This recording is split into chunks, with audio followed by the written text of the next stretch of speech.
దేవునికి స్తోత్రాలు. క్రీస్తునందు ఈరోజు ఆరాధన కార్యక్రమానికి కూడి వచ్చినటువంటి మీ అందరికి కూడా ప్రభు పేట వందనాలు తెలియజేసుకుంటాం. గత వారంలో మనము ఆరాధన ఎన్ని రకాలు అనే విషయాలు మనం మాట్లాడుకుంటూ దానికి నిజమైన దేవునిని, నిజమైన ఆరాధన ఏది అని పార్ట్ 1గా తీసుకున్నాం. అందులో భాగంగా ఈ రోజున పోయిన వారం మనం ఏమేమి చెప్పుకున్నామంటే యథార్థమైన ఆరాధన అనగానేమి అనే విషయాన్ని తెలుసుకున్నాము. తెలియబడిన ఆరాధన ఏంటి అనే విషయాన్ని తెలుసుకున్నాము. విగ్రహారాధన అంటే ఏమిటో పోయిన వారం మనం నేర్చుకున్నాం. ఇక ఈ రోజున వ్యర్థమైన ఆరాధన ఏది, తర్వాత స్వేచ్ఛానుసారమైన ఆరాధన ఏది, తర్వాత దేవదూతల ఆరాధన అనగానేమి, తర్వాత మనుషుని ఆరాధనలు ఏవి, తర్వాత ప్రకృతి సంబంధమైన ఆరాధన ఏంటి అనే విషయాన్ని వివరించుకున్నదానికి సిద్ధపడతాం. ఎందుకంటే ఏది వీటిలో హైలైట్ గా మనం తెలుసుకోవాలో దాన్ని మాత్రం హైలైట్ కొంచెం పొడిగిస్తాను.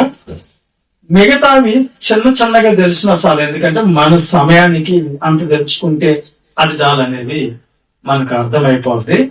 ఈ రోజున మనం నేర్చుకోబోతున్నటువంటి విషయం ఏంటంటే వ్యర్థమైన ఆరాధన అనేది మనం నేర్చుకున్నాం. చాలా సంఘాలు ఉన్నాను, అనేక మంది దేవుని యొక్క రాజ్యంలోకి వచ్చిన వాళ్ళలో వ్యర్థమైన ఆరాధన అంటే ఏంటో కొన్ని విషయాలు మనం నేర్చుకోవాల్సిన విషయం ఉంది.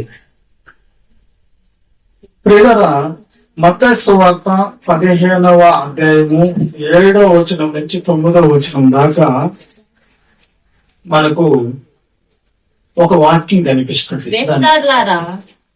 ప్రభు అంటున్నాడు, మీరు ప్రభువుని నమ్ముకున్నారు, దేవుని దగ్గరకు వస్తున్నారు, కానీ దేవుడు ఎవరో మాకు తెలుసని మందిరానికి వెళ్తున్నారు, సాక్ష్యాలు చెప్తున్నారు, కానుకలు ఇస్తున్నారు, అన్ని బాగానే ఉంది. కానీ మీరు చేస్తున్నది రైటా రాంగా, మీ ఆరాధన దేవుడు మెచ్చుకుంటున్నాడా మెచ్చుకోవటం లేదా, మీరు ఏం చేస్తున్నారు అనే విషయాన్ని ఆయన తెలియపరుస్తూ మనకి చెప్తున్న మాట ఏంటంటే, మనం చేసే ఆరాధన ఎలా ఉండాలి అంటే వ్యర్థం కాకుండా ఉండాలి. మనం అనుకుంటాం కదా ఒక్కోసారి, నేను కష్టపడేది వ్యర్థం అయిపోతుంది అని కొంతమంది రైతులు కన్నీళ్లు పెట్టుకుంటుంటారు వాళ్ళు పొలాల దగ్గరికి వెళ్ళి. కొంతమంది వాళ్ళు ఏదన్నా పని చేసేటప్పుడు వాళ్ళ వ్యాపారంలోనైనా లేకపోతే వాళ్ళ యొక్క కష్టపడే పనులు అయినా సరే ఇల్లు కట్టుకుంటున్నా, లేకపోతే ఏదైనా సరే మనిషి ఏం ఆలోచిస్తాడంటే, అరే నేను కష్టపడేది వ్యర్థం కాబోదు అని, ఏ విషయంలో కూడా అది నాకు ప్రయోజనం అవ్వాలా, లేదంటే నా పిల్లలకి ప్రయోజనం అవ్వాలి, కానీ అదంటూ నష్టం అయిపోకూడదు, వ్యర్థం అయిపోకూడదు అని మనం మన పనుల విషయాల్లోనే ఎంత ఆలోచన కలిగి ఉన్నప్పుడు ప్రభు చెప్తున్నాడు, మీరు ఎంతో ఆరాధన మీరు చేస్తున్నారు. ఆ ఆరాధన మీరు నేను చేసింది రైట్ అని మీరు కొట్టుకుంటే కాదు, దానికి దేవుడు మీకు మార్కులు ఇవ్వాలి. మీరు చేసేది కరెక్టా కాదనేది మీకు మార్కులు వేసాయని ఒక ఆయన ఉన్నాడని చెప్పి, అప్పుడు ఆయన మీరు వ్యర్థమైన ఆరాధన చేస్తున్నారు అంటారు. చూడండి, చదవండి. వేస్తుదారులారా, వేస్తుదారులు అనగానే దాని అర్థం ఏంది తెలుసా? నటన చేసే వాళ్ళారా, నాటకాలు ఆడే వాళ్ళారా అని అర్థం. అది వేస్తుదారుల వాళ్ళారా, ఈ ప్రజలు ఎలా ఆరాధన చేస్తున్నారంటే వాళ్ళ పెదవులతో నన్ను గణపరుస్తున్నారు, కానీ వాళ్ళ హృదయము నాకు దూరంగా ఉన్నది అంటే వాక్యానికి దూరంగా ఉంది అంటే ఎప్పుడెప్పుడు దేవుని దగ్గర వచ్చి కూర్చొని వాక్యం తెలుసుకుంటామని లేదు. ఎప్పుడెప్పుడు దేవుడికి దూరం అయిపోయి ఎడంగా తిరగాలనే ఆలోచనతో ఉంది. పైపేదాలతో నన్ను కనపరుస్తున్నారు వాళ్ళు, పైకి భక్తి మాత్రమే చూపిస్తున్నారు కానీ వాళ్ళ అంతరంగంలో నిజాయితీ లేదు, వాళ్ళ అంతరంగంలో నిజంగా దేవుని కోసం నిలబడే భక్తి లేదు.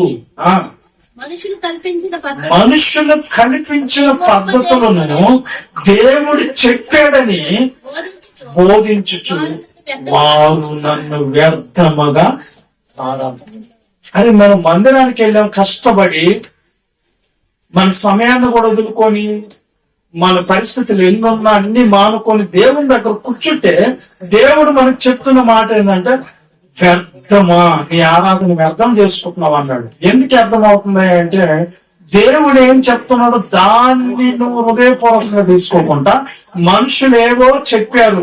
మనుషులు ఏం చెప్తున్నారు, మనుషులకి ఏం చెప్తున్నారంటే వ్యర్థం ఏం చేసుకుంటున్నారంటే ఈ రోజు ఆదివారం గనక మీరందరూ తెల్ల బట్టలు వేసుకోరండి అని ఒక నియమమును నియమించినప్పుడు తెల్ల బట్టలు అయితే కట్టుకుంటున్నారు. కట్టుకో, మంచిదే, తెల్ల బట్టలు వేసుకోవటం ఆరాధనకి రైటే కాదంటున్నా.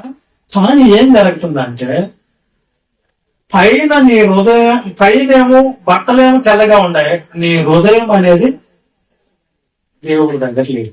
అది ముందు కావాల్సిన దేవుడికి ఏంటంటే ఈ పైన కాదు, ఏడుండాలంట తెలుగుదనము హృదయంలో రావాలి. పరిశుద్ధత అనేది హృదయంలో నువ్వు కల్మషం లేని స్వచ్ఛమైనటువంటి హృదయం నీకు రావాలంటారు. బొట్టు తీసేస్తున్నారు, తాళ్ళు కూడా తీసిండు. మా సంఘానికి తాళ్ళు పెట్టుకొని రాకూడదు, తాళ్ళు బొట్టు కూడా తీసిండు అంటున్నాడు. బొట్టు పెట్టుకో రాకూడదు అంటున్నాడు, పూలు పెట్టుకో రాకూడదు అంటాడు. ఈ పద్ధతులన్నీ దేవుడు చెప్పాడయ్యా అంటే దేవుడు చెప్పలేదు, కానీ వీళ్ళేదో పాటిస్తున్నారు. అంటే మనుషులు కల్పించిన పద్ధతులు దైవోపదేశాలుగా నిజమే కదా దేవుడు ఇవన్నీ మెచ్చుకోవడం, మనం అలంకారం చేసుకోకూడదు అనుకుంటున్నాను. ఓకే, నీ అలంకారం మితంగా ఉండు కాదంటోలే, అదే పనిలో ఉండగా కన్నా దేవుడు, కానీ పెట్టుకోవద్దన్నమాట. నీ గాజులు గాని, నీ బొట్టు గాని, నీ యొక్క పూలు గాని, నీ ఏవి కూడా దేవుడు రాజ్యానికి ఆటంకం కావు. ఎందుకంటే దేవుడు నరుని పై వేషాన్ని చూడడు, అంతరంగాన్ని చూస్తారంట. కానీ మరి ఓవర్గా చేసుకోవద్దు అన్నాడు. ఏం చేసుకోవద్దు అన్నాడు? మిత్తమ్మగా ఉండాలి. ఏదో పెట్టుకున్నాం చేసుకున్నాం అంతవరకే. కానీ మన సంఘాలలో, క్రైస్తవ సంఘాలలో ఏ విధమైన పరిస్థితుల్లోకి వచ్చేసారు ప్రజలంటే బొట్టు తీసేస్తున్నారు. Very good. బొట్టు తీసేయటం ప్రాముఖ్యమా దేవుడికి? బొట్టు వెనకాలుండే తలంపులు, ఆలోచనలు తీసేయటం ప్రాముఖ్యమా? ఇది బొట్టు అయితే తీసేస్తున్నారు, లోపల నుంచి వస్తున్నటువంటి ఆలోచనలు అయితే తీయటం లేదు. ఇప్పుడు దేవుడికి కావాల్సింది ఏంటి? ఈ పై రూపంలో ఉండే ఈ బొట్టు అడ్డమా, ఈ లోపల మనస్సుల నుంచి, తలంపుల నుంచి వస్తున్నటువంటి ఆలోచనలు ముఖ్యమా దేవుడికి? ఏది ముఖ్యమని చెప్పండి? ఆలోచనలు తీసి బొట్టి అని అంటావు నీకు దేవుడి దగ్గర. బొట్టితో ఏం పని నీకు? దేవుడు చూసేది లోపల నీ తలంపులు ఎలా ఉన్నాయో, అవి ఎలాంటి మంచి స్థితిలో ఉన్నాయా, చెడిపోయిన స్థితిలో ఉన్నాయని ఆలోచన చేస్తాడు. కానీ బొట్టు దేవుడు చూడడు. కానీ మనల్ని బొట్టు తీసేస్తున్నారు. నేనే పరిశుద్ధరాన్ని, నేను ఎప్పుడో సమర్పించుకున్నా అంటున్నారు. కానీ ఆలోచనలు అయితే మారలేదు. దేవుడికి కావాల్సిన ఆలోచన కానీ బొట్టు కాదు. ఓకేనా? తాళబొట్టు తీసేస్తున్నారు. తాళబొట్టు ఎందుకంటే ఏదో కథ చెప్తారు. కానీ తాళబొట్టులో ఉండేది ఏంది? బంగారు, అది దానికి స్వచ్ఛమైనది అనేది ఒకటి ఉంది. ఓకే కాదల్లా. కానీ తాళబొట్టు తీసేసావు. ఒకవేళ తీసేసుకో, తీసుకున్నా దేవుడికి నష్టం లేదు, తీయకపోయినా నష్టం లేదు, అది దేవుడు చూడదు. కానీ తాళబొట్టు ఉన్నటువంటి హృదయం, లోపల ఉన్నటువంటి పాషాణం అంటే హృదయంని ఘోరమైన వ్యాధి కలిగి ఉన్న హృదయాన్ని మాత్రం మార్చుకున్నాం అంటే అది మార్చుకోవటం లేదు. పైన మాత్రం తీసేస్తున్నారు, హృదయం పాషాణంతో నిండి. దేవుడికి కావాల్సింది ఏది? పైన తాలుబొట్ట, లోపల హృదయంలో ఉన్నటువంటి ఆలోచన, ఇలా అక్కడ ఉన్నటువంటి ఘోరమైన వ్యాధ. ఏది దేవుడికి కావాలి ఇప్పుడు? దేవుడు హృదయ అంతరంగాల్ని చూస్తాడంట. వీళ్ళు ఇవన్నీ తీసేస్తున్నారు. ఓకే, అన్ని తీసేస్తున్నారు, కానీ క్రియలు మారాయి అంటే మారలేదు. ఎవరు చెప్పారమ్మంటే మా సంఘములో ఈ విధంగా తీసేస్తాము అంటారు తప్ప వాళ్ళ నోటి మాటలు మారవు. అర్థమైందా? వాళ్ళ యొక్క ఆలోచనలు మారవు, వాళ్ళ హృదయము మారదు, వాళ్ళ మనస్సు మారదు. ఇవన్నీ మార్చుకోకుండా వీళ్ళు కేవలం వేటిలో మార్చుకున్నారంట, పైన మార్చుకున్నారు. ఇది తీసేస్తామని మనుషులకు కనబడాలని. కానీ దేవుడు ఏమంటున్నాడంటే నీ భక్తి చూడాల్సింది మనుషులు కాదు. ఎవరు చూడాలి? నిన్ను రహస్యంగా చూస్తున్న నీ తండ్రి చూడాలంటున్నాడు. కానీ నువ్వు ఏం చేస్తున్నావంటే మనుషులకు కనబడాల్సిన విధానాన్ని, నటనను మనుషులు ఎదురు చేస్తున్నావు. కానీ పరలోకం నుంచి, ఆకాశం నుంచి తొంగి నిన్ను చూస్తున్న దేవుడికి మాత్రము నీ యొక్క ఆరాధన, నీ భక్తి చూసి ఆయన మెచ్చుకుంటున్నాడా అనే ఆలోచన మనుషులకు ఉందా అంటే లేదు. అందుకని దేవుడు అంటున్నాడు మీ ఆరాధన ఎవరు మెచ్చాలంటే, ఎవరికి ఇష్టం అవ్వాలంటే పరలోకంలో ఉన్న దేవుడికి కనబడాలి నీ ఆరాధన, గాని మనుషులకు కనబడ అవసరం లేదు. అర్థమైంది? ఇప్పుడు ఒకవేళ మనుషుల కోసం నువ్వు చేస్తున్నావు, వాళ్ళు కనిపించిన పద్ధతులు నువ్వు చేస్తున్నావు అంటే దేవుడు ఏం చెప్పాడు దాన్ని పక్కన పెట్టి వాళ్ళు చెప్పిన మాట నువ్వు చేసావు అనుకోండి, దేవుడు అంటాడు నీ ఆరాధన వ్యర్థము. నీ ఆరాధన నాకు నచ్చలేదు కాబట్టి నువ్వు చేసేదంతా కూడా దేవుడు మెచ్చనప్పుడు, నువ్వు ఇన్ని రోజులు చర్చికి పోయినా, ఇన్ని రోజులు దేవుని దగ్గర నువ్వు వచ్చినా, నువ్వు దేవుడు చెప్పినట్టు చేయకపోతే నీ ఆరాధన వ్యర్థమాట. ఏనా? వ్యర్థమైన ఆరాధన ఏంటంటే మనుషులు కల్పించిన పద్ధతుల్ని. మనుషులు ఏం కల్పించారు? మనుషులు ఒక్కొక్క సంఘానికి ఒక్కొక్క కట్టిదిట్టు ముందు తెలుసా మీకు? తెలుసా? ఒకరు శనివారం పెట్టుకునే ఆరాధన ఒకటి ఉంటది, కొంతమంది ఆదివారం పెట్టుకునే ఆరాధనలు ఉంటాయి, కొంతమంది శుక్రవారాలు పెట్టుకునేవి ఉంటాయి, కొంతమంది ఉపవాసాలు పాటించే వాళ్ళు ఉంటారు, కొంతమంది పండగలు, అమావాస్యలు పాటించే వాళ్ళు ఉంటారు. కానీ కొత్త నిబంధనలు దేవుడికి ఇట్లన్నిటికి ప్రాధాన్యత ఇవ్వలేదు. ఇవన్నీ మనుషులు కల్పించినవి. అంటే ఉపవాసాలు అంటే వాళ్ళు దీక్ష చేస్తున్నారు 40 రోజులని, మనం తీసుకోకూడదు. కానీ దేవుడు చెప్పాడంటే చెప్పలేదు. చెప్పంది నువ్వు చేస్తే ఏమైపోతాడా? వ్యర్థం. దేవుడు నిన్నేం చేయమన్నాడో అది చెయ్యాలా, దేవుడు నిన్నెలాగా ఉండమన్నాడో అలా ఉండాలి. నేను మోసేని చూసి నేను చేస్తాను, లేకపోతే యేసుక్రీస్తు 40 రోజులు ఉన్నారు కాబట్టి నేను చేస్తానని వాళ్ళని చూసి నీకు అలాంటి ప్రణాళిక ఇవ్వలేదు దేవుడు. నీ ప్రణాళిక వేరు, యేసుక్రీస్తు ప్రణాళిక వేరు, మోసే ప్రణాళిక వేరు. అర్థమైందా మీకు? కాబట్టి దేవుడు నిన్నేం చేయమన్నాడో అది చెయ్యి. అప్పుడు నీ ఆరాధన ఏమవుతుంది? మనుషులకు కనబడవాలని మాత్రం నటన ఆరాధన చేయొద్దు. అది దేవుడు ఏమంటాడంటే రాంగ్, అంటే తప్పు కొట్టేస్తాడు. అది నీకు వ్యర్థమైన ఆరాధన అమ్మా. నువ్వు ఇన్ని రోజులు గుడికొచ్చినా గానీ దేవుని గురించి తెలుసుకోలేదు, నువ్వు ఇన్ని రోజులు గుడికొచ్చినా గానీ వాక్యం నీకేం తెలియలేదు, నేనేం చేయమన్నాను అది నువ్వు చేయలేదు, నీ ఇష్టం వచ్చినట్టు నువ్వు చేసుకుంటావు, లేకపోతే ఇంకెవరన్నా చెప్తే నువ్వు చేస్తున్నావు తప్ప దేవుడు ఏమి చెప్పాడో అది నువ్వు చేస్తున్నావా? చేయటం లేదు. ఆ బాధ ఏంటంటే వాక్యంలో మనం నిలబడాలంటే ఖచ్చితంగా వాక్యం తెలుసుకోవాలి. ఓకేనా? ఇప్పుడు వ్యర్థమైన ఆరాధన దేవుడు మనుషులు కల్పించిన పద్ధతుల్లో ఉండేది ఏది కూడా దేవుడికి ఇష్టం లేదు. అది వ్యర్థం. అర్థమైందా? మనము కష్టపడి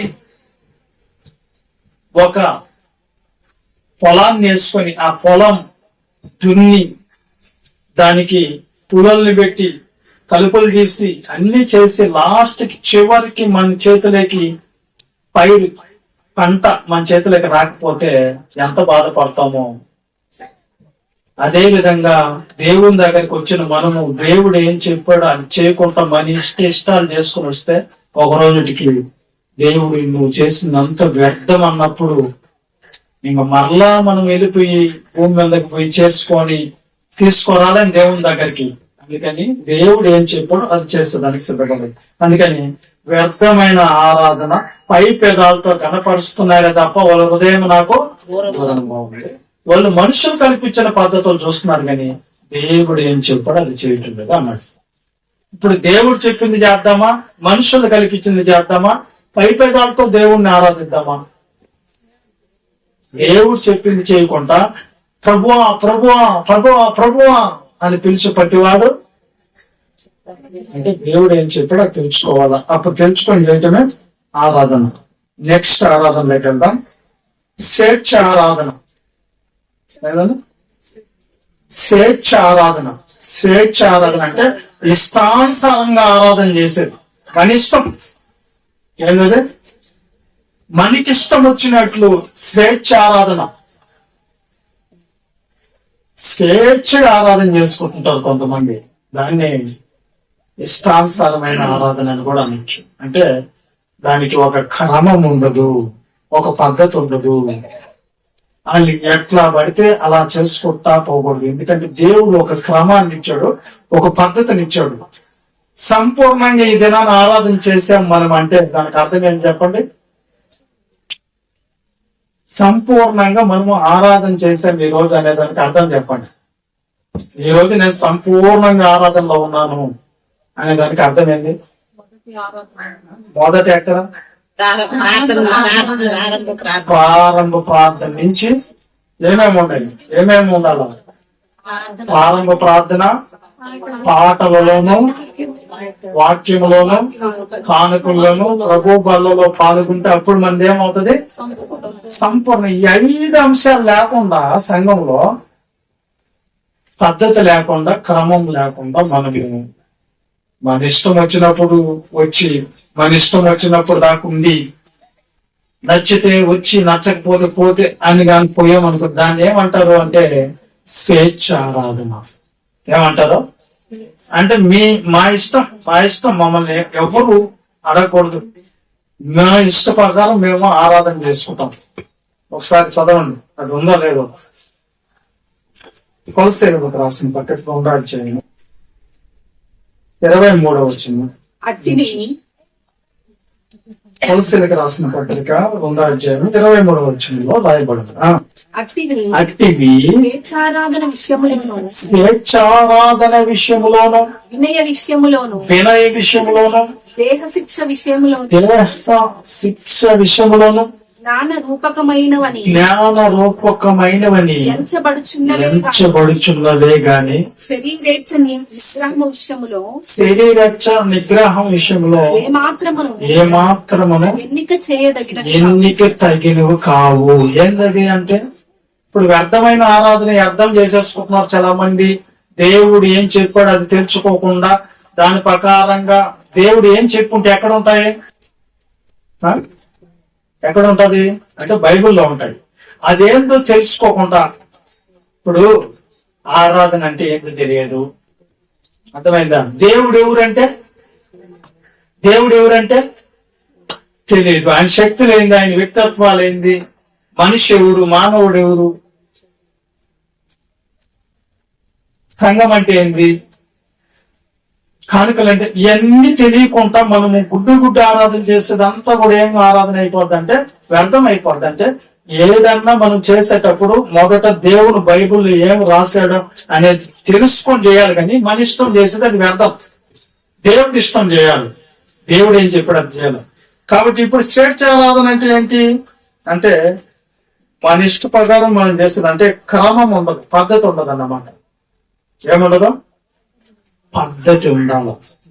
దేవుని దగ్గర ఏముండాలంట?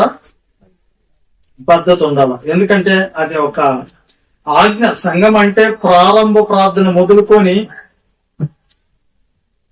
చివరి వరకు ఉండాలి అన్నదే దేవుని యొక్క ఉద్దేశం. దీంట్లో స్వేచ్ఛానుసారమైన ఆరాధన ఏంటయ్యా అంటే జీవము కలిగిన దేవుణ్ణి ఆరాధించటం, మనము ఆయనకి లోబడి బ్రతకటం. అంటే ఫస్ట్ కాడి నుంచి ఆయనకి మనం ఏమి ఇచ్చేయాలా? ప్రారంభం ప్రార్థన నుంచి పాటలు, తర్వాత వాక్యము, తర్వాత కానుకలు, తర్వాత బల్లారాధన అనే అన్నిట్లో పాల్గొని ఉండాలి మనం. మీరు ఎన్ని అంశాల్లో పాల్గొన్నారు ఈ రోజున తెలుసుకోండి. ఈరోజు అడుగుతున్నా, ఎన్ని అంశాల్లో పాల్గొన్నారు? ప్రారంభ ప్రార్థన రాలేదు. పాటలు పాడేటప్పుడు అన్న వచ్చారా? అది రాలేదు. అది చెప్పున్నాగా పోయినసారి ఎన్ని అంశాలతో అపోస్తలుల ఆరాధన జరిగినాయి. సరే వాక్యం టయానికి వచ్చారు, సరే కానుకలు వచ్చాయి. ఇంకొకటి ఏం జరగట్లేదు మనలో, ప్రభు బల్ల కార్యక్రమం. ఎందుకు ఈరోజు మీకు ప్రభు బల్ల కార్యక్రమం? బాప్తిస్మా నిజమైన బాప్తిస్మం లేదు. ఇప్పుడు బందరం ఓపెనింగ్ మనం ఖచ్చితంగా బాప్తిస్తానికి రెడీ అయిపోవాలి అందరూ. బందరం ఓపెనింగ్ ఒకవేళ ఏప్రిల్ చివరిలో పెట్టుకోవాలనే ఆలోచన, కాబట్టి త్వరగా మనం కార్యక్రమాలు పెట్టుకుందామని ఆలోచిస్తూ ఉన్నాం. కాబట్టి ఈ ఆరాధన గురించి స్వేచ్ఛ ఆరాధన లాగా మనం, అంటే మన ఇష్టం మనం చేయటం ఆరాధన కాదు. అది నాకు ఇష్టం వచ్చినప్పుడు వెళ్తాను, నాకు ఏ టైం లేదు ఏమి లేదు అనకూడదు. ఎందుకంటే ఒక అధికారి దగ్గర మనం ఉద్యోగం చేసినా, ఒక పనిలోకి పోయినా, ఒక కంపెనీలోకి పోయినా టైమింగ్ ఉంటాయి. దానికి ఏం టైమింగ్ ఉంటాయి? ఏ సిస్టమ్ పోవాలనుకుంటే 6 గంటల కల్లా నువ్వు ఏడ ఉండాలి, గేట్ దగ్గర ఉండాలి. లేకపోతే ఏమైపోతావు, గెట్ అవుట్ అంటారు. అలాగే ఒక జాబ్ చేసే వ్యక్తి ఎక్కడ 8 hours డ్యూటీకి వెళ్ళేటప్పుడు ఆయన ఏం చేస్తాడు, కరెక్ట్ గా 9 గంటల జనరల్కి వెళ్ళాలంటే 9 గంటలకు వెళ్ళిపోవాలి అంతే.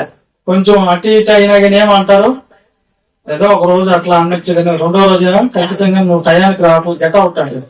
మనుషుల దగ్గర మనం ఎంత జాగ్రత్తగా ఉన్నప్పుడు, ఇప్పుడు లోకాలను నడిపిస్తున్నటువంటి దేవుడు ఎదుట మనం ఏ విధంగా ఉండాలి అంటున్నాడు దేవుడు. ప్రారంభం మొదలుకొని మళ్ళా స్వేచ్ఛారాధన, నా ఇష్టం. దేవుడు ఒక క్రమం, ఒక పద్ధతి లేకుండా నేను ఎక్కడికైనా వెళ్తా, నేను ఎవరితో అయినా ఉంటా అనే ఉద్దేశాలతో ఉంటారు. అర్థమైందా? పోయిన వారంలో మనం విగ్రహారాధన గురించి చెప్పుకుంటూ, విగ్రహాలకు మనం ఎంత దూరం వెళ్ళిపోవాలన్నారు, దూరంగా సాగిపోవాలన్నాడు దేవుడు. మనల్ని ఏం చేశారు, దుష్ట సాంగత్యము మంచి నడవడికిని చెడుపును అంటే కూడా అయినా సరే చెడిపోతాం. అంటే ఇప్పుడు నువ్వేం చేసినట్టు, ఆజ్ఞ అనుసరించినట్ల, ఆజ్ఞను అతిక్రమించినట్ల. ఆజ్ఞ అతిక్రమము పాపం. ఎందుకంటే నేను చెప్పాలని బాధ్యత చెప్తాం, ఓకేనా? ఇకపోతే ఇప్పుడు స్వేచ్ఛ ఆరాధన చేయగాక. నీకు ఇష్టం వస్తేనే నేను వెళ్తా, నాకు ఇష్టం లేకపోతే నేను రాను అనే ఉద్దేశాలు మనలో కనబడకూడదు. అంటే మన ఇష్ట ప్రకారం చేసేది దేవుడు ఎప్పుడు కూడా నచ్చడు. ఎవరి ఇష్టం చేయాలి మనము?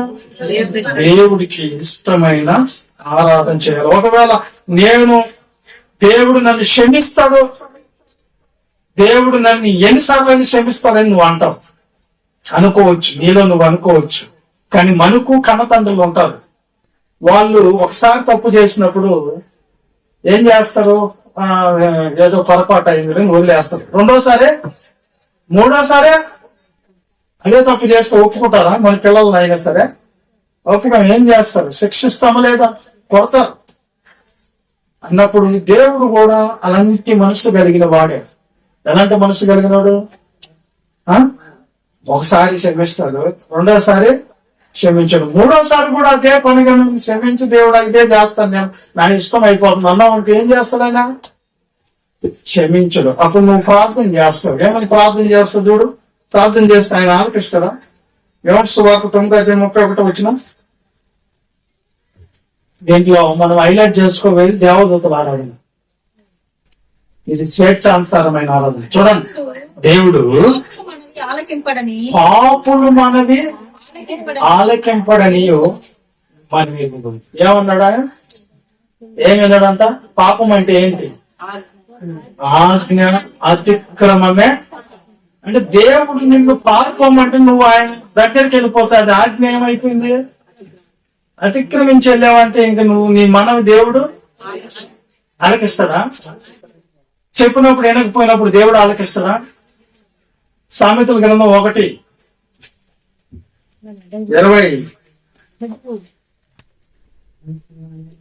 చూడండి. జ్ఞానము నీతులలో కేకలు వేస్తుంది. సరే 24 చదువు. నేను పిలవగా మీరు వినకపోతిరి, నా చేయి సాపినప్పుడు ఎవరును లక్ష్య పెట్టకపోతిరి, నేను చెప్పిన బోధ ఏదియో ఏమి మీరు వెనక తోసి వేసి నేను గద్దింపుగా లోపడకపోతుంది కాబట్టి మీకు అపాయం వచ్చినప్పుడు నేను కూడా నవ్వుతాను. ఎందుకు నేను చెప్పిన మాట మీరు వినలేదు కదా, నేను చెప్పినప్పుడు మీరు పాటించలేదు కదా, నేనేం చేస్తాను ఇప్పుడు చెప్పండి. మీకు అపాయం వస్తుంది, అప్పుడు నేను కూడా ఏమైపోతానంటే ఆయన మనసు ఏంది ఇప్పుడు మనకు అర్థమవుతుందా? నేను ఒకసారి క్షమించి పిలిచా, రెండోసారి పిలిచా, మూడోసారి ఏమైపోయినావు నువ్వు, అయినా నువ్వు ఎన్లా. అప్పుడు నేనేం చేస్తాను, నేను కూడా ఆ విధంగానే ఉంటా నీ పక్షంగా. ఎలా ఉంటాడంట, ఎలా ఉంటాడంట? అపాయం కలిగినప్పుడు నేను నవ్వేదను, నేను కూడా నవ్వుతాను. మీకు భయం వచ్చినప్పుడు నేను అపహాస్యము చేసేదను. భయము మీ మీదకు తుఫాను వలె వచ్చినప్పుడు, సుడిగాలి వచ్చినట్లు, మీకు అపాయం కలుగునప్పుడు, మీకు కష్టమును దుఃఖమును ప్రాప్తించినప్పుడు నేను అపహాస్యం. నేను కూడా దోషేస్తాను మిమ్మల్ని అన్నాడు. అంటే నన్ను దోషేలా, నేను చెప్పినప్పుడు నా మాట వెనకపోతే మీ మాట నేనేందుకు తింటాను అంటున్నాడు. నేను ప్రత్యుత్తరం ఇవ్వకుందును. అప్పుడు ప్రార్థన చేసినా నేను మీకు జవాబు అంటున్నాడు. నన్ను శ్రద్ధగా వెతికెదరు గాని వారికి నేను కనబడకుందును. అదిగో ఏనా చూసారు, దేవుని మనసు ఎలా ఉందో తెలుసుకున్నారా? ఆయన చెప్పింది మనం చేయకపోతే ఒక దినం మనం కూడా శోధనలో అపాయాల మధ్యలోకి పోయినప్పుడు దేవుడు మన మాట కూడా ఏంటంటాం. కాబట్టి స్వేచ్ఛారాధన అంటే నీ ఇష్టం నువ్వు చేసుకోకుండా కూడదు. మనకు ఒక నాయకత్వం ఉంది, మనకు ఒక సంఘం ఉంది, సంఘానికి ఒక పరిధి ఉంది, వాక్యం ఉంది. వాక్యాన్ని పోలి మనం సంఘంలో నడవాలా, వాక్యానుసారమైన జీవితం వద్ద కావాలా. కాబట్టి స్వేచ్ఛారాధన మనము ఎప్పుడు కూడా మన ఇష్టాలు కాదు, దేవుడి ఇష్టానికి లోబడి ఉండాలి. ఓకేనా? అర్థమైంది లేదా? శుక్రవారాలు సంఘంగా కూడుకోమన్నారు అంటే మేము ఆదివారం ఒకటే కూడుకుంటామంటారా? చెప్పండి. మంగళవారాలు కూడుకోమన్నారు, మేము ఆదివారం ఒకటే కూడుకుంటామంటున్నారా? బైబిల్ ఇదే చెప్తుందా? బైబిల్ మళ్ళా కూడుకోమందా ఎప్పుడంటే అప్పుడు? అపోస్తలుల కార్యాలు 2వ అధ్యాయం 42వ వచనం ఏం చెప్తుంది? ఎలా ఉండాలి సంఘం? ఒక్క ఆదివారం ఒక్కరోజు వస్తే వీరు అపోస్తుల బోధ ఎందును, సహవాసమందును, రొట్టి విరుచుట ఎందును, ప్రార్థన చేయుట ఎందును. ఎలా ఉండాలంట వాళ్ళు? ఎడ తెగిపోతుంది, తెగిపోయిన గాలిపోటాలాగా. ఎక్కడ పట్టుకుంటామో శుక్రవారాలు వీళ్ళు ఏడున్నారని చెప్పి ఫోన్లు చేస్తుంటే కనబడటంలే. మంగళవారాలు ఎట్టబోయారు వీళ్ళంటే అసలు కనబడటంలే. ఎడ తెగకుండా ఉండాలి. ఎందుకు ఎడ తెగకుండా ఉండాలంటే నీ రక్షణ నువ్వు కాపాడుకోవాలంటే ఒక ఆదివారం సరిపోదు. ఎందుకంటే మన శరీరానికి 3 పూటలు ఆహారం పెట్టకపోతే మన శరీరం మాట ఎంటదా, నీరసం అయిపోద్దా? ఈ శరీరాన్ని నడిపిస్తున్న ఆత్మ, మానవుడు అంటే ఎన్ని భాగాలు? 2, ఆత్మ శరీరం. కాబట్టి ఆత్మకు కూడా ఆహారం అవసరమయ్యా అంటే ఆత్మకు కూడా ఏం కావాలి? ఏంది ఆహారం? ఏదో వాక్యం ఎప్పుడు పెడుతున్నారు? 3 పూటలు అయితే రోజుకి 3 పూటలు శరీరానికి అయితే డోకా లేకుండా పెడుతున్నాం. మరి ఆత్మకు వారానికి ఒక్క పూట ఒక పని చేయండి. ఇప్పుడు ప్లేట్ రివర్స్ చేయండి చూద్దాం. ఆదివారం ఒక్క రోజు శరీరానికి, 3 పూటలు ఆత్మకి. ఇప్పుడు ఇది చేస్తారా? కావాల్సింది ఏంది అసలు చెప్పండి. ఎడ తెగకుండా సహవాసంలో ఉండాలి. సహవాసం మనకి హెచ్చరించినప్పుడు సహవాసం వెళ్ళాలి. ఆ గాదిగా చెప్పేది అనకూడదు. దేవుని విషయాలు ఎలానే ఉంది, దేవుని పని కోసం మనం ఇలా బతకాలి. ఇలా బతకపోతే దేవుని దగ్గర రేపు మనకు పరలోకం అనేది ఉండదు అనేది వాస్తవం. అందుకని స్వేచ్ఛానుసారమైన ఆరాధన కాకుండా ఎడ తెగకుండా ఉండే ఆరాధనలో మనం ఎప్పుడు ఆత్మ కూడా ఏం చేసుకోవాలి? ఆహారం పెట్టాలి. లేకపోతే నీరసం అయిపోద్ది. ఎందుకు నువ్వు చచ్చిపోద్ది కూడా. ఆత్మ ఏమైపోద్ది? చచ్చిపోద్ది. ఎందుకు చచ్చిపోద్ది ఆత్మ? ఆత్మ చచ్చిపోయింది అనుకో, యేసుక్రీస్తు అన్నాడు. ఒకసారి ఆయన శిష్యులు అందరు కలిసి వెళ్ళేటప్పుడు ఆయనతో కూడా కొంతమంది శిష్యులు ఉన్నారు. ఒక అతను వచ్చి అడుగుతాడు యేసుక్రీస్తు ప్రభుని, బోధకుడా అయ్యా, మా నాన్న చనిపోయాడయ్యా, నేను వెళ్ళి ఆయన్ని సమాధి చేసి వచ్చేస్తాను అంటాడు. ఏమంటాడు ఆయన? సమాధి చేస్తాను అంటాడు. అప్పుడు ప్రభు ఏమంటాడు? అర్జెంట్ వీళ్ళు ముందు ఆ పని చేసుకోరా అన్నాడా? ఏమన్నాడు ఆయన? మృతుల్ని పాతి పెట్టుకుంటాయి, నువ్వు మాత్రము నన్ను వెంబడించాయి అన్నాడు. ఏంటి కారణం? ఏంటి కారణం అంటే, మృతులు ఎవరు అసలు? మృతులు పాతి పెట్టుకుంటాయంటే చచ్చిపోయిన వాళ్ళు వచ్చి సమాధిలో నుంచి లేచి వచ్చి చచ్చిపోయిన ఆయన్ని తీసుకొని పోయి సమాధిలో పెట్టుకుంటారని కాదు. ఆత్మలో చచ్చిపోయి శరీరంలో బతుకున్నారంట వాళ్ళు. వాళ్ళ గురించి చెప్పాడు యేసుక్రీస్తు ప్రభు. ఆయన నాన్నతో ఆత్మను బతికించుకోలేదు, చనిపోయాడు. ఇంకా ఆడ చచ్చిపోయిన వాళ్ళు ఉన్నారు ఆత్మలో. వాళ్ళు ఏం చేస్తారు ఇప్పుడు? వాళ్ళు పాత పెట్టుకుని నీ ఆత్మను కాపాడుకోను ఆయన, నువ్వెందుకు పోగొట్టుకుంటావు అంటున్నాడు ఆయన. ఇప్పుడు అర్థమైందా? అంటే ఏంది అర్థం? ఇప్పుడు ఆత్మలో చచ్చిపోవటం అంటే కారణం ఏంది అంటే, వాక్యం లేకపోతే ఆత్మ చచ్చిపోద్ది అంటే మనకు అర్థమైంది. అంటే మన ఇష్ట ప్రకారం మనం వాక్యం వింటే వింటాం, లేకపోతే ఆరాధనకు వస్తే వస్తాం, లేకపోతే పోయినా కానీ మధ్యలో వెళ్తాం. మన ఇష్టం అనేది స్వేచ్ఛానుసారమైన ఆరాధన. అది నీ ఇష్టం. నీ ఇష్టం నువ్వు చేసుకున్నప్పుడు దేవుడు రేపు లాజరు ధనవంతుడి దగ్గర తీర్పు ఎలా జరిగిందో అలా చేస్తాడు. ఎలా చేస్తాడంటే, ఈయనేమో ధనవంతుడిగా ఉండి చనిపోతాడు, ఒక ఆయనేమో దరిద్రుడిగా ఉండి చనిపోతాడు. ఒక ఆయన్నేమో పరదేశకు తీసుకోపోతాడు, ఒక ఆయన్నేమో నరకంలోకి తీసుకోపోతాడు. అప్పుడు ఈయన కళ్ళ తెరిచి చూసినప్పుడు మన ఇంటి కనబడి ఉన్నాడు వాడు లాజరు దరిద్రుడు, వాడేమో అక్కడ ఉన్నాడు, నేనేంది ఇక్కడ ఉన్నాను అని అడిగినప్పుడు అబ్రాహం కనిపిస్తాడు పరదేశం. తండ్రి అయిన అబ్రాహమా, వాడేమో అక్కడ నెమ్మది కలిగిన స్థలంలోకి వచ్చాడు, నేనేమో ఇక్కడ అగ్ని జ్వాలల్లో యాతన చెందుతున్నాడు. వాడి దగ్గర నీళ్లు ఉన్నాయి, నా దగ్గర నీళ్లు కూడా లేవు. వాడికి ఏదో కొనతో ఒక్క బొట్టు నీళ్లు నా నాలుక మీద వేసే దానికి పంపించమంటే ఆయన ఏమన్నాడు? కుమారుడా, నీవు నీ జీవిత కాలం అంతా కూడా నీకిష్టం వచ్చినట్టు ఎలా చేశాడంట? నీకిష్టం, నీ ఇష్టాన్ని చేసావు. దేవుడి ఇష్టమాడా? చేయలేదు. కానీ వాడైతే ఎన్ని కష్టాలు వచ్చినా బాధలు వచ్చినా దేవుడి కోసమే బతికేది. అంటే ఈ 4 రోజులు ఉండి ఈ శరీరం కోసం కాకుండా రాబోతున్నటువంటి ప్రమాదమైన, రాబోతున్న మేలైన ఈ 2 మార్గాలను ఎత్తుక్కోవాలి మనిషి బతుకున్నప్పుడు అనేది అర్థం. ఓకేనా? స్వేచ్ఛానుసారమైన ఆరాధన చేయకూడదు, మన ఇష్టం ఇచ్చినట్లు మనం చేయకూడదు. బైబుల్ దేవుడు హెచ్చరించాడు. దేవుడు గ్రంథంలో నుంచి ఒక మాట మనకి చెప్పారంటే ఆ మాటను పట్టుకుని దాని ప్రకారం భయభక్తులు కలిగి జీవిస్తేనే దేవుడు దాన్ని మెచ్చుకుంటాడు అంటున్నాడు. దాన్ని స్వేచ్ఛారాధన అనుకున్నాం.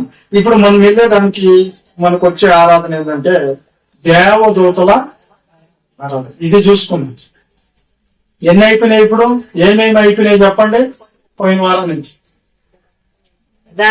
యథార్థంగా ఆరాధించటం ఏందో నేర్చుకున్నాం. తెలియబడిన ఆరాధన ఏందో తెలుసుకున్నాము. విగ్రహ ఆరాధన అనేది ఎందుకు హైలైట్ చేయాలని వచ్చింది నేను అంటే, యోహాను సువార్త 4:24 ఏం చెప్పబడ్డది దేవుడి గురించి మాట్లాడు. దేవుడు ఆత్మ గనక ఆయన ఆరాధించే వాళ్ళు ఆత్మతో సత్యముతో. అంటే దేవుడు రూపాన్ని ఇప్పటికీ నిజంగా ఎవరు చూడలేదు. పరమాత్ముడు ఎలా ఉంటాడో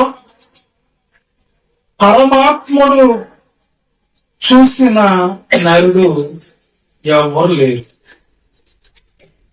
అర్థమైందా? ఆయన కుమారుడైన యేసుక్రీస్తు ఒక్కడు మాత్రమే ఆయనను చూసి చెప్పగలిగాడు. ఎవరైనా దాని గురించి చెప్తాం. దేవుడిని ఎవరన్నా చూసేలా, దేవుడు ఎలా ఉంటాడని అనుకున్నది ఒకరోజు మాట్లాడుకుందాం.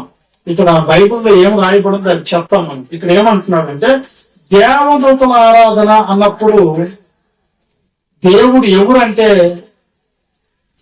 ఆత్మ.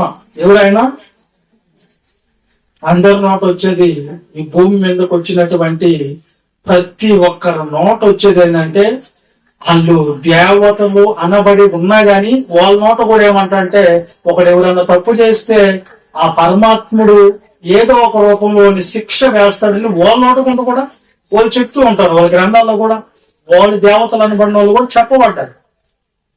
పరమాత్ముడు అంటే ఎవరు అసలు? పరమాత్ముడు అని అందరికీ అనే మాట వాస్తుందని ఆ పరమాత్ముడు అనే ఆయన్ని ఎవరు చూడలేదు. ఆయన ఎక్కడుంటాడయ్యా అంటే ఎవరు సమీపింపరాని తేజలు 16 పత్రిక 6:16 వచ్చిన ఆయన ఎక్కడుంటాడు ఆ దేవుడు? అది చూడండి.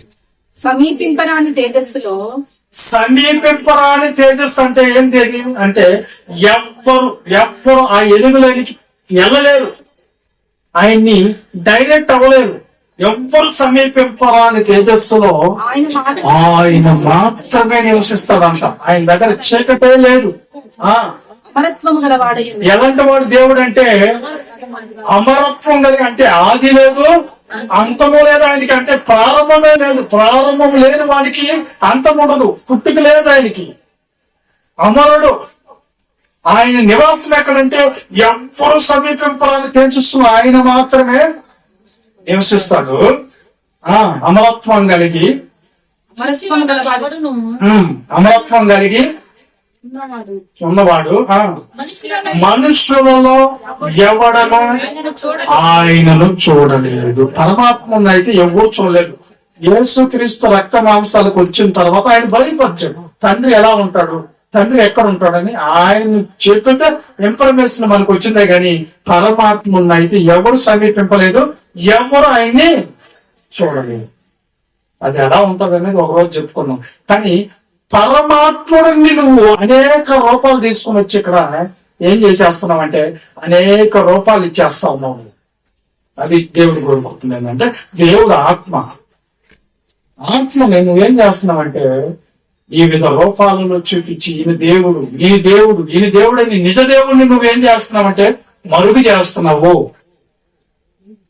ఇప్పుడు దేవదూతలు చేసే ఆరాధన ఎవరికి? అసలు దూతలు ఎవరయ్యా?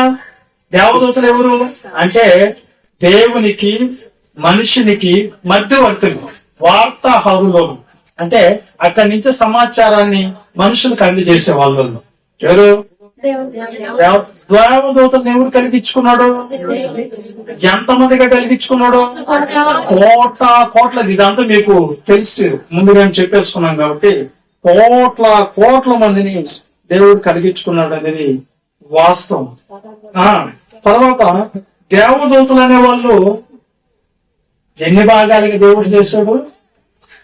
ఎన్ని భాగాలు? 2 భాగాలకి చేసుకున్నాడు. ఒక భాగం దేవుని యొక్క కార్యక్రమాలకి, రెండో భాగము ప్రకృతిగా మలిచాడు అనేది మనకు అర్థమవుతా ఉంది. తెలుసుకున్నారు కదా ఇవన్నీ. ఎన్నో ఉన్నాయి చూడండి. దేవదూతలు ఎవరు అనేది కూడా చెప్పుకున్నాం, యూట్యూబ్ లో ఉంది కదా. ఇప్పుడు నేనేమంటున్నాను, దేవదూతల ఆరాధన గురించి కొలసీలకు రాసిన పత్రిక 2:17 ఏం రాశారు త్వరగా. కాబట్టి అన్నపానముల విషయంలోనైనను 2:17 చదువు. అతి వినయాసక్తుడై దేవదూతల ఆరాధన యందు ఇచ్చగలిగి తను చూసిన దాని గురించి, అంటే ఫుట్నోట్ లో చూడని వాటిని గురించి గొప్పగా చెప్పుకొచ్చు తమ శరీర సంబంధమైన మనసు వలన కప్పుకొని వాడెవడును మీ బహుమానమును అపహరింపని. దేవదూతల ఆరాధన ఏంటి? ఇచ్చ అంటే బలమైన కోరిక కలిగి ఉన్నారంట దేవదూతలు ఏం చేస్తాయి? దేవదూతలు ఏం చేస్తాయి? 2 భాగాలు అయినప్పుడు ఒక భాగం ఏమైపోయిందంటే దేవుని దగ్గర ఉండిపోయారు వాళ్ళు. వాళ్ళ పని ఏంటి? పరలోకంలో. అంటే యెషయా గ్రంథము 6:2 నుంచి చదవండి. శరాఫులు నిలిచి ఉండేది. ఒక్కొక్కరికి ఎన్ని రెక్కలు ఉన్నాయంటే 6 రెక్కలు ఉన్నాయి. ప్రతివాడు ఎంతో ఆ యెహోవాను డైరెక్ట్ దేవుని చూడలేదు వాళ్ళు. ఆ కాలను కప్పుకొనుచు ఆ రెండింటితో ఎగురుతున్నారు. ఏమంటున్నారు? ఆ వారు వారు సైన్యములకు అధిపతి యెహోవా పరిశుద్ధుడు పరిశుద్ధుడు పరిశుద్ధుడని సర్వలోకము సర్వలోకం ఆయన మహిమతో నిండి ఉన్నదని గొప్ప స్వరముతో ప్రతి గానాలు చేయుచుండు. ఇది దేవదూతల ఆరాధన. ఏంది ఆరాధన? దేవదూతలు చేసే ఆరాధన పరిశుద్ధుడు పరిశుద్ధుడు పరిశుద్ధుడు పరిశుద్ధుడు పరిశుద్ధుడు. ఇది పని ఎక్కడ? పరలోకంలో. పరలోకంలోనే వాళ్ళ పని ఏంటంటే పరిశుద్ధుడు పరిశుద్ధుడు పరిశుద్ధుడు పరిశుద్ధుడు అని దేవుణ్ణి గాన భజన అవి చేస్తున్నాయి. ఎక్కడ? ఇప్పుడు మనం తిరుపతికి పోయినప్పుడు ఎక్కడ ఏ బండ సందకు పోయినా, కొండ సందకు పోయినా, పుట్ట సందకు పోయినా, చెట్టు సందకు పోయినా ఏం వినిపిస్తూ ఉంటది తిరుపతిలో? ఓ అని శబ్దం లేకుండా ఎక్కడ ఉండదంటే ఎక్కడ బట్టి ఏం వినిపిస్తుంది మనకు? ఓం అంటానే ఉంటది మైకు. ఎంత దూరమైన వెళ్ళిపో తిరుపతిలో పైన వినిపిస్తూనే ఉంటాయి మైకులు. అర్థమైందా? అది ఏంటి అంటే ఒక రికార్డుని ఏం చేశారు? రికార్డు చేసి ఒక క్యాసెట్ లాగా పెట్టేస్తే అది ఏమవుతా ఉంది? ఓం అంటా ఉంది. కానీ ఇక్కడ రికార్డు అరుస్తుంది, కానీ పరలోకంలో లైవ్ అయ్యే పరిశుద్ధుడు పరిశుద్ధుడు పరిశుద్ధుడు సర్వలోకమైన మహిమతో నిండు అని ఆరాధన చేస్తున్నాయంట దేవదూతలు. మనకి ఏమి ఇష్టం ఇప్పుడు ఈ ఆరాధనలు అంటే? ఆటల పాడి ఎంత చేపైనా మనం కూర్చొని ఆరాధిస్తాం, అంతేనా? లేండి పైకి లేండి, లేచి చేతుల పైకి ఎత్తండి, ఆరాధన ఆరాధన ఆరాధన ఆరాధన ఆరాధన అంటే ఇంకా లోతుగా ఇంకా ఇంకా కొట్టాల డమ్ములు, ఇంకా ఇంకా బాగా కొట్టాల డమ్ములు అని ఇంకా ఇంకా ఇంకా ఎగరండి, ఇంకా ఎగరండి. ఇదే పని వీళ్ళకి. దేవదూతలు పరిశుద్ధుడు పరిశుద్ధుడు అంటున్నారు, మీరు పరిశుద్ధుడు. దేవదూతల ఆరాధన ఎందుకు నీకు ఇచ్చగలుగుతుంది అంటే వాయిద్యాలు పెట్టి డమ్ములు కొట్టి వీళ్ళందరినీ ఎగిరిస్తే పాటలు అంటే ఆనందం కాబట్టి ఎగరతారు. పాటల పాడు కాదంటలేదు దేవుణ్ణి, కానీ ఎగరటం ఇదొక్కటి చేస్తున్నాయా దేవదూతలు? అంటే దేవదూతలు పైపేదాలతో మాత్రం కనపరచు, దేవుడు ఆజ్ఞాపిస్తే ఆ పనులు చేసుకొని వస్తాయి. పని చేసి ఆరాధన చేస్తున్నాయి, మనోళ్ళు పని చేయరు.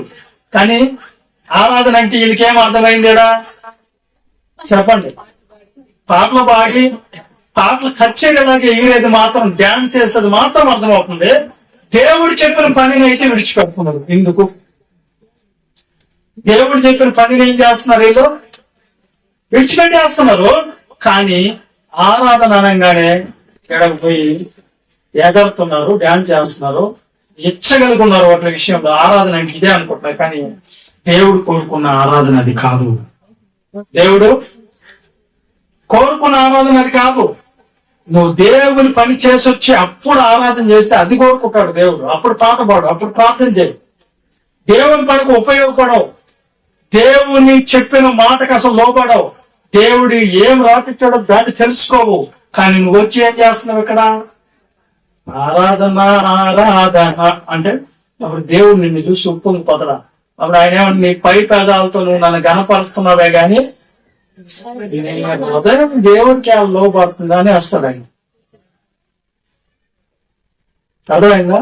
దేవదూతలు ఎందుకున్నాయంటే అదే వెళ్ళిపోయి యేసుక్రీస్తు ప్రభు ప్రార్థన చేస్తా ఉన్నాడు గెస్తమనిలో. ఆయన బలపరచరాప అంటే ఏం చేస్తాయి? వెళ్ళిపోయి వాళ్ళు బలపరుస్తాయి. దేవదూతల్ని దేవుడు ఎందుకు ఆయన ముఖాన్ని ఇట్లా చూస్తా ఉంటారు అంటే ఆయన ఏమన్నా చెప్తే ఎంతనే చేసేద్దాం అని ఉంటారు. మనలో ఏమన్నా చెప్తే అది మాకొద్దు, మేమేమన్నా చేస్తే అది దేవుడు తీసుకోమను అనే రూట్ లో మనం ఉన్నాం. అంటే దేవుడి రూట్లకి మేము రామండి, దేవుడే మా మాటని మా రూట్లకి రావాలంటారు. అది కుదిరిద్దా? ఏమ్మా కుదరతదా? కాబట్టి దేవదూతల ఆరాధన ఏంటంటే అవి చేస్తుంది కాదన్నా, కానీ అవి దేవుని పని ముగించుకొని కూడా వస్తాయి. నువ్వు దేవుని పని ముగించవు. నువ్వు ఎందుకు పంపించాడు? నీ జీవిత పరమార్థం ఏంది?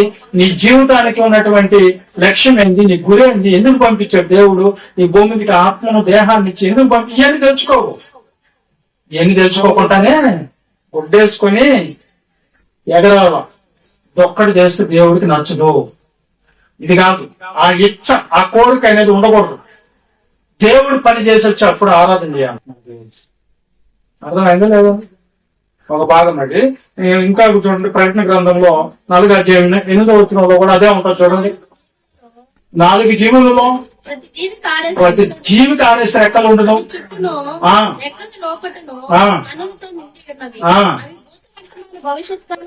భూత వర్తమాన భవిష్యత్ కాలంలో ఉండు సర్వాధికారైన దేవుడు ప్రభువు పరిశుద్ధుడు పరిశుద్ధుడు పరిశుద్ధుడని పొగలు చెప్తున్నాయి ఉంటాయి. మరి మనమా కనీసం ఆరాధనకు వచ్చేది కష్టం. నువ్వు పాట పాడాలి, ఓకే, ప్రార్థన చేయాలి, ఓకే, కాదనలా, కానీ దేవుని పని ఏందో చేసి వచ్చి అప్పుడు దీంట్లో పాల్గొనాలి. అంతేనా కాదా? కానీ కొంతమంది ఏం చేస్తున్నారంటే దేవుణ్ణి వదిలేస్తున్నారు, దేవదూతలకి సాష్టంగా పడుతున్నారు. ఒకసారి అలా జరిగింది ప్రకటన గ్రంథంలో 22:9 వచ్చింది. చూడండి ఫాస్ట్.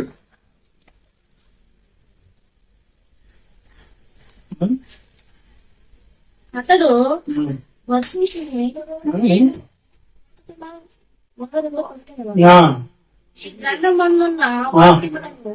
గైకొని వారితోనూ సహదాసులను దేవునికే నమస్కారం చేయమని చెప్పాడు. మరియు అతడు ఏం చెప్పాడంటే, నాకు కాదు నాయన నమస్కారం చేయాలని దేవదూతను నేను ఎవరికి చేయాలి? నువ్వు దేవునికి చేయాలి తప్ప దూతలకు కాదు. ఆ ఎన్ని కార్యాలు దేవుడు పంపించిన దేవదూతలకు నేను నమస్కారం చేయకూడదు. ఒక నమస్కారమైన, ఒక మొక్కుకున్న, పూజించిన, ఆరాధన చేసిన అదంతా ఎవరికి జల్లాలి? స్తుతి ఘన మహిమలు దేవుడికి తప్ప మరి ఎవరికి అది చల్లకూడదు. కానీ నువ్వు దేవదూతలకు చేసేస్తున్నావు. ఇప్పుడు వెళ్తాం అసలైన విషయం. ఇప్పుడు దేవదూతలు ఎవరయ్యా అన్నప్పుడు వాళ్ళు దేవుడు ఆజ్ఞాపిస్తే పుట్టిన వాళ్ళని మనకి తెలుసు. అంతేనా? దేవదూతలు ఎంతమంది అంటే కోట్లాది మందిని దేవుడు కలుగజేశాడని తెలుసు. కొంతమందిని ఏం చేశాడని చెప్పాము? పరలోకంలో తన కార్యాల కోసం కొంతమందిని ప్రకృతిగా మలుచుకున్నాడు, పంచభూతాలుగా చేశాడు. పంచభూతాలంటే గాలి, నీరు, నిప్పు, నింగి, నేల. ఈ పంచభూతాలు అవన్నీ ఎవరంటే దేవదూతలు. సూర్య చంద్ర నక్షత్రాలు దేవదూతలు, నీళ్లు దేవదూతలు, అగ్ని దేవదూతలు. ఇట్లన్నిటిని దేవుడు దేవదూతలనే చేశాడు, ప్రకృతిగా మలిచాడు దేవుడు. ఈ ప్రకృతిలో ఉన్నటువంటి ఈ దేవదూతలలో ఒక భాగం దేవునికి తిరుగుబాటు చేసింది. అది ఎవరో తెలుసు కదా మీకు? ఎవరాయన? ప్రధాన దూత అయినటువంటి లూసిఫర్. అంటే ఇంగ్లీష్ లో అంటే లూసిఫర్ అనే దానికి అర్థం మార్నింగ్ స్టార్ అనేది వస్తుంది. లూసిఫర్ అంటే ఆ లూసిఫర్ అనే దేవదూత ఎవడు అంటే, ఒకసారి దేవుడు పరలోకంలో ఆయన ఆలోచన ఏంటంటే, భూమి మీద నా అంశతో లేక నాకు పిల్లలు కావాలని కోరుకున్నాడు. ఆ పిల్లల మనమే. ఆ పిల్లలకు పరలోకం ఇస్తానన్నప్పుడు దేవదూతలలో ఒక భాగము ఇష్టపడలేదు. వాళ్ళకేం నువ్వు పరలోకం ఇచ్చింది, వాళ్ళేంది వారసులేంది, మేమేంది పని వాళ్ళమేంది అని ఆలోచన చేసి అన్ని మీకు సాతాను ఎవరు అనే దాంట్లో చెప్పేస్తున్నాం. మళ్ళా రిపీట్ చేయగలనే చూసుకోండి ఒకసారి. సాతాను ఎవరు? ఆ దేవదూతలలో ఒక భాగం. రే దేవుడట ఆయన పిల్లల్ని కలగ చేసుకుంటున్నాడంట, మనం వాళ్ళకి పని చేయాలంట, పరిచయం చేయాలంట. ఇదేమన్నా బాగుందా? మనం ధర్నా చేసి దేవునితో యుద్ధం చేసి ఆయన పరలోకం మనం లాక్కోవాలి. అమ్మా మనుషుల్ని రానియకూడదు, అవసరమైతే దేవుని కూడా దోచేద్దామని ఎవరు చేయలు గలుపుతారంటే వారితో కొంతమంది అనుచరులు చేయలు గలపడం జరిగింది. ఆ జరిగినప్పుడు వాళ్ళల్లో ఒక భాగం దేవుడి మీదకి యుద్ధానికి పోయినప్పుడు దేవుడు ఏమన్నా అంటే, నేను డైరెక్ట్ గా వచ్చి నిన్ను కొట్టి చిన్నపిల్లలను కొట్టినట్టు ఉంటది, నీతో సాటి సమానంగా ఉన్న మేకాయలతో యుద్ధం చెయ్యి, అతన్ని ఓడించామంటే నేనే పరలోకం వదిలేసి నీకు ఇచ్చేసి వెళ్ళిపోతాను అన్నాడు. కానీ ఎవరు సైన్యం గెలిచిందని దేవుని పక్షం కూడా దేవదూత గెలిచి వాళ్ళని పడగొట్టారని మనకి తెలుసు. అది మనం ప్రకటన గ్రంథం 12:7 కూడా 7-12 చదవండి, అర్థమైపోతుంది.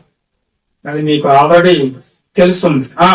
అంతటా పరలోకమందు ఆ యుద్ధము జరిగింది. జరిగిన మిఖాయేలును అతని దేవదూతలను ఆ ఘట సర్పంతో ఆ ఘట సర్పంతో యుద్ధం చేసిరి. ఆ ఘట సర్పం దాని దూతలను యుద్ధం చేశారు కానీ నిలవలేకపోయారు. గనక పరలోకంలో వారికి ఏం లేదంట, స్థలం లేకపోవును. పరలోకంలో స్థలం లేకపోయిన గనక అప్పుడు ఏం జరిగింది అంటే 12వ వచనంకి వచ్చే లేఖ వచ్చేస్తుంది 9-12. అందుచేత పరలోకమా నివాసులారా ఉత్సాహించండి, భూమి సముద్రమా మీకు శ్రమ, అపవాది తనకు సమయం కొంచెమేనని తెలుసుకొని బహు క్రోధము కలిగిన వాడై ఈ యొద్దకు దిగి వచ్చి ఉన్నాడు. ఎందుకని మన యొద్దకు వచ్చాడు అంటే, నాకు దక్కని దేవుని సహవాసం, దేవుని యొక్క పరలోకం నీకిస్తామన్నాడు దేవుడు. ఎవరినైతే పుట్టించుకొని పరలోకం తీసుకొని వెళ్ళాలనుకుంటున్నారో వాళ్ళనే రానియకుండా చేయాలి అని మన మీద కోపం వచ్చింది. అందుకని మన ఎద్దకు వచ్చినాడు. వాడు మనకు కనిపిస్తే వాడు కాదా, వాడికి దూరంగా ఉందాం అనుకుంటాం. వాడు కనిపించేవాడా, వాడు ఎవరోడు దురాత్మ. ఎవరిని బట్టి అసలు తెలియదు, ఎవరిలో గొడవలు పెట్టి అసలు తెలియదు, ఎవరికి దూరం చేస్తాడు తెలియదు. వాడు ఆత్మ, కంటికి కనబడదు.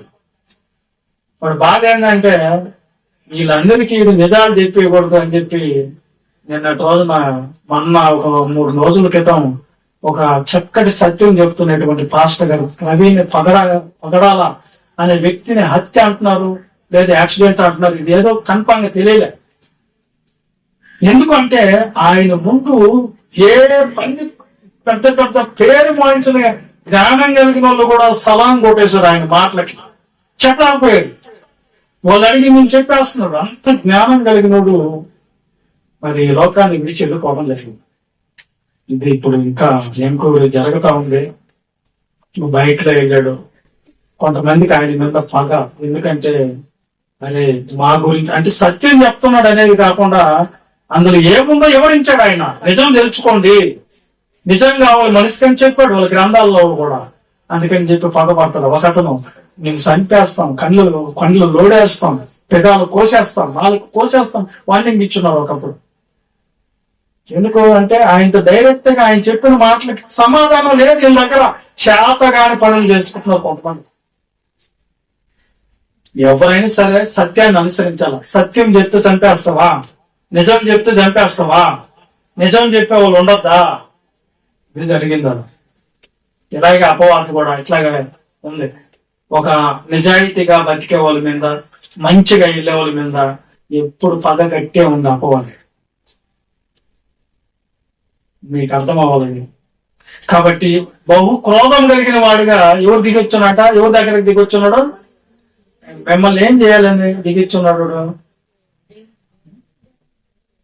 నీకు పరలోకం రాకూడదు, దేవుని వాక్యం అస్సలు తెలియకూడదు, దేవుళ్ళు అస్సలు ఎదగకూడదు, దేవుని దగ్గరికి వెళ్ళకూడదు. ఎట్లా పోవాలంట? ఇదే దేవుని పనికి రాకుండా మమ్మల్ని మార్చేయాల. చెడిపోండి, మీ ఇష్టాలు వాళ్ళు చెప్తా ఉంటారు కానీ ఆడ నరకం లేదు, ఏమి లేదు. ఎవరు చూసి వచ్చారా నరకం ఉందనే? దేవుడు ఆడున్నాడు అసలు? ఉంటే చూపెట్టమను అని అనిపించి మనం రచ్చగొట్టి మన మనసుని చెడిపేసి అదేం చేస్తుంది? దేవుడి కార్యక్రమాల నుంచి దూరంగా. ఇప్పుడు దేవుడి కార్యక్రమం ఏది మనం చేస్తామన్నా గాని ఆ సేవకుడికి సపోర్ట్ చేయనివ్వదు. వినాలేదా? ఆ సేవకుడిని టార్గెట్ చేపిస్తుంది. అర్థమైందా మీకు? ఆ రోజుల్లో చేపించింది. పేతురు గారిని సరసాలు వేయించింది. పౌలు శీలాలని శరసాలు నేర్పించిందే. అంటే వాక్యం ఎవరైతే నిజాలు చెప్తున్నారో వాళ్ళ మీద టార్గెట్ చేస్తుంది. కానీ పేతుడికి ఏమి సపోర్ట్ ఉందో తెలుసా? సంఘ ప్రార్థన సపోర్ట్ ఉంది. మన సంఘంలో కూడా ఎందుకు మీకు ప్రార్థన చేయాలి సేవకుల కొరకంటే ఇదే. సత్యం అనేది మనకు కావాలా వద్దా? మనం ఒక సత్యం తెలుసున్న వాళ్ళమే మనమే దేవుని దగ్గర సరిగ్గా ఉండలేకపోతే నామకార్థులు ఎలా ఉంటారు? నేను కొనేటప్పుడు చూస్తుంటా 10 గంటలకు ఆరాధన అంటే 11కు వచ్చాము. అప్పుడు నాకేమనిపించింది, నామకార్థలే మేలే, 9:30 కూర్చుంటారు వాక్యం తెలియకపోయినా. మనం సత్యం తెలిసిన వాళ్ళం అంటున్నాం, కానీ ఏ క్రియలు అయ్యి ఏం తెలుసుకున్నాం? నాకు కొంతమంది మీద డౌట్, నిలబడతారా నిలబడరా? అపవాది చెప్పేస్తుంది. అపవాది శోధనలు పెట్టింది ఎవరికి? యోగుకి. తన కళ్ళ ముందు 10 మంది పిల్లల్ని తీసుకొని వచ్చి కళ్ళ ముందు పెట్టింది, చచ్చిపోయారు. ఆస్తులన్నీ పోయినాయి, భార్య వచ్చిందే. దేవుణ్ణి దూషించి సావరా మూర్ఖుడు అన్నది. ఆయన ఏమని సమాధానం చెప్పాడు? దేవుడు ఇచ్చాడు, దేవుడు తీసుకున్నాడు. నేను దిగంబరిగా వచ్చాను, వచ్చేటప్పుడు ఏం తీసుకోదాను? దేవునికి స్తోత్రం అన్నాడు చూడు. అప్పుడు దండం పెట్టింది. అయ్యా నీకు ఒక దండం, దేవునికి ఒక దండం. ఇలాంటి భక్తుడు భూమి మీద ఎక్కడ లేడన్నాడు. ఇప్పుడు దేవుడు అతని భక్తి ఏందో చూశాడు. మనకు కూడా పరీక్షలు వస్తాయి. దీనికి కారణం అపవాది. నీ భక్తి ఏందది పరీక్ష చేస్తుంది. ఆ పర్మిషన్ ఇచ్చే దేవుడే నీ మీద. నువ్వు నిలబడతావా పోతావా నేను చూసుకోండి. మరి నిలబడతావా అంటే నీకేంది మెప్పు అంటే 2 అంతలుగా ఉంటుంది దేవుని దగ్గర. నువ్వు అనుకో, నువ్వు పడే ప్రతి కష్టానికి దేవుని దగ్గర, నువ్వు అనుభవించే ప్రతి నిందకి, ప్రతి అవమానానికి రెట్టింపుగా దేవుడు చేస్తాడు జీవితంలో.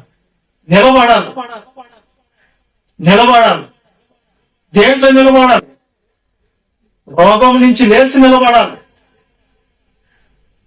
అర్థమైందా? నిందల్లో లేచి నిలబడాలి, అవమానాల్లో నిలబడాలి, కష్టాల్లో నిలబడాలి, ఏమి లేనప్పుడు నిలబడాలి, కృంగిపోకుండా కన్నీళ్ళలో నిలబడాలి. నువ్వు ఏ పరిస్థితుల్లో పడిపోతున్నావు అక్కడి నుంచి ధైర్యం తెచ్చుకొని నిలబడాలి దేవుని కోసం. అప్పుడే దేవుడు నిన్ను రెట్టింపుగా నడిపిస్తాడు. నిలబడకుండా నిలబడ్డామా లేదు అనుకోకుండా పోవద్దు. అందుకని ఆ దేవదూత అపవాదిగా సాతానుగా మారిపోయాడు. వాడు సమయము కొంచెమేనని బహు క్రోధం కలిగి, నీకన్నా నాకేం లేదులే, భయం, కొంచెం నిద్రపోదాం, ఏం కాదు అని నువ్వు అనుకుంటున్నావు. కానీ ఓడికైతే ఒక్క 1/2 నిమిషం కూడా బానేయటం లేదు. ఎవరిని బోల్తా కొట్టన్నాడు, ఎవరిని దేవుని మార్గాల్లో నడవకుండా చేయాలా, ఎవరిని వాక్యం ఎన్నికుండా చేయాలా, ఎవరిని వాక్యం చెప్పని ఇదే పనిలో ఉన్నాడంట. ఎవరు? అపవాది. అందుకని మనకు 2 మనుషులు పోరాడుతూ ఉంటాయి. ఒకటి చెడ్డది, ఒకటి మంచిదని. చెడు చేయించేదానికి ప్రేరేపించేది అపవాది, మంచి చేయమని ప్రేరేపించేది పరిశుద్ధాత్మ. మీకు అర్థమైపోతుంది. ఇప్పుడు నేనేమంటున్నా, ఆ దేవదూత కూడా ఏం చేసిందంటే, ఆ దేవదూత కూడా ఈ భూమి మీదకి వచ్చిన తర్వాత దేవుణ్ణి మనం పూజించాలి, దేవుణ్ణి మనం ఆరాధించాలి. దేవదూతలకు అది ఇదేం చేసిందంటే, దిగొచ్చేసిన తర్వాత మనమల్ని రూట్ మార్చేస్తుంది. చూడండి ఏమంటుందో చూడండి. తెస్సలోనికీయులకు రాసిన 2వ పత్రిక 2:4 వచ్చిన చూడండి. దేవదూతల ఆరాధనలో త్వరగా ముగించుకున్నాం, కానీ త్వరగా 2:4 2వ పత్రిక. ఒక్కరు చదవండి, బాగా చదవండి.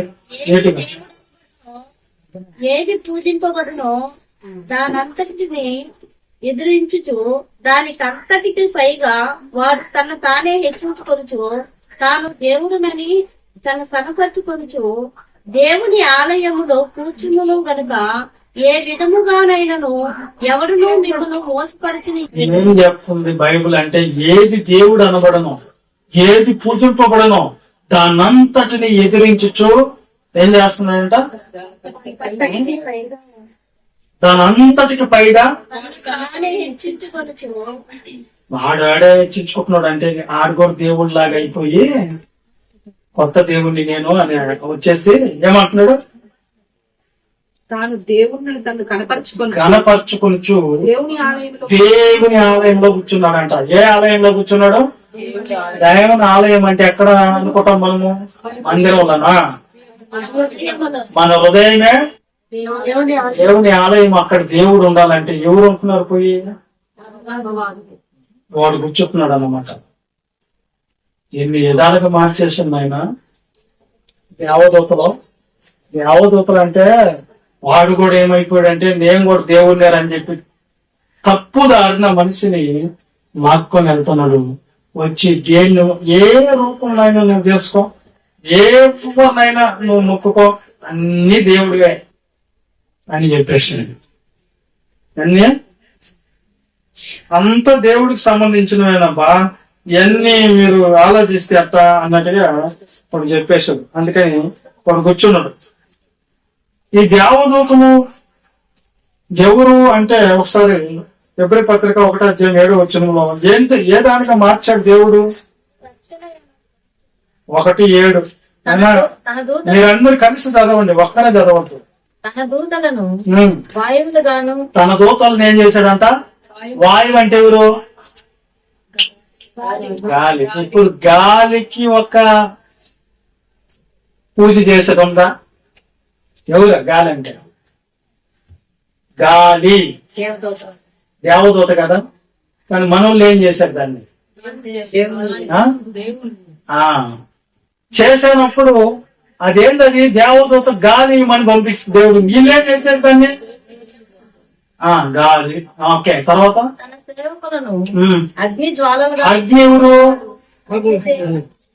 ఏం పెట్టారు దానికి? అగ్నిదేవుడు. సూర్యుడు ఎట్లా చేపించేసుకుంది అది దేవదూతలో. తర్వాత తన దూతల గురించి చెప్తున్నాడు గాని తన కుమారుని గురించి అయితే చాలు. చూసారా? ఇవన్నీ కూడా ప్రకృతిలో ఉన్న వాటిని వైపు తిప్పేసింది అపవాది. ఏం చేసిందే? ఇవన్నీ ఎవరు? చెట్టు ఎవరు? పుట్ట ఎవరు? కొండ ఎవరు? దేవదూతల్ని ఆరాధన చేస్తున్నారు మనుషులు. అట్లా మొక్కుతున్నారు. దేవుడు ఎవరు? పరమాత్ముడు, ఆత్మ. ఆయనకంటే కనబడదు. అది వదిలేశారు. రూపాన్ని చూస్తున్నారు. ఏ రూపమైనా సరే అది. యేసుక్రీస్తు బొమ్మను పెట్టుకున్నా కానీ తప్పే, సిలువను పెట్టుకున్నా కానీ తప్పే, మరియమ్మ బొమ్మను పెట్టుకున్నా తప్పే. ఎందుకంటే అదే విగ్రహం. దేవుడు అనేవాడు ఆత్మ. ఈ రూపాలలో ఏ రూపాన్ని నువ్వు దానికి ఇవ్వకూడదు. ఎన్ని దేవదూతలు. సూర్యుడు ఎవరంటే దేవదూతలు. నిన్ను దానికి నమస్కారం చేయబడలేదు. నీ కోసం అది చాలా. దేవదూతలు ఎవరయ్యా అంటే 1 ఫిబ్రవరి 1:14 ఏంది అది? వీరందరూ రక్షణని స్వాస్థం పొందిన రక్షణ పొందేది ఎవరు? మనమే. నమ్మి బాప్తిసం పొందే ప్రతి వారు రక్షింపబడును అన్నాడు. అన్నప్పుడు రక్షణను స్వాస్థం పొందే మన కోసం వాళ్ళు ఏం చేయాలి? పరిచర్య చేసి సేవకులైన ఆత్మలు. అంటే సూర్యుడు ఎవరు? దేవదూతలు ఏం చేయాలి? తన పిల్లలకి చేస్తుంది, అందిస్తుంది. గాలి ఇవ్వాలి, మనుషుల కోసం సేవ చేయాలి. భూమి దాని పని చేయాలి. అది గంటకి తిరగకపోతే. అగ్ని అవన్నీ మన సేవ కోసం దేవుడు నియమిస్తే మన వాళ్ళు పోయి సేవకు నెత్తిని పెట్టుకొని ఏం చేస్తున్నారు? ఆరాధన. దేవదూతల ఆరాధన. చెప్పండి, దేవదూతల ఆరాధన అనగానే దాన్ని ఎంత ఇచ్చగలిగి ఒక భాగం అయితే ఆ టైప్ లో వెళ్ళిపోయింది, ఇంకో భాగం అయితే ఈ టైప్ లో తిరిగేసింది. ఇప్పుడు దీని అంతటికి తప్పు దారులు తీసుకొని వచ్చింది ఎవరు? తప్పుడు ఆరాధనలోకి మార్గాలు తెలిసింది ఎవరంటే అపవాది. రే, నన్ను కొలవకపోయినా పర్లే, నువ్వు ఏ రూపాన్నైనా కానీ దేవుడు అనుకో పర్లేదు, కానీ దేవుణ్ణి మాత్రం నువ్వు ఆరాధించమంట. ఇది వాడికి కావాలి. నువ్వు ఎట్లయినా చెప్పు, కానీ దేవుడి దగ్గర అయితే నువ్వు మారబాక అనేది చెప్పాడు దేవుడు. అర్థమైందా? దేవదూతల ఆరాధన ఇది అన్నమాట. దేవదూతల ఆరాధన ఏంటదే? ఒక భాగమేమో పరిశుద్ధుడైన రూట్ లో ఉంది, ఇంకొక భాగమేమో తప్పుడు సంకేతాల్లో నడుస్తుంది. వీళ్ళు ఏ విధంగా చేస్తున్నారు ఒకసారి చూస్తారా? రోమేలికి రాసిన పత్రిక 1:25 ఇది ప్రకృతి సంబంధమైన ఆరాధనలోకి వెళ్ళిపోతున్నారా? ఇది ప్రకృతి సంబంధమైన ఆరాధన. ఇది దానికి అటాక్, దానికి కనెక్షన్ ఉంటుంది. అటు వారు దేవుని సత్యమును అసత్యమునకు మార్చి సృష్టికర్తకు ప్రతిగా సృష్టమును పూజించారు. సేవించదు. ఆయన స్తోత్రార్హుడైనాడు. దేవుడు స్తోత్రార్హుడిని వదిలేసి సృష్టికర్తను వదిలేసి ఎవరిని పూజించారంట?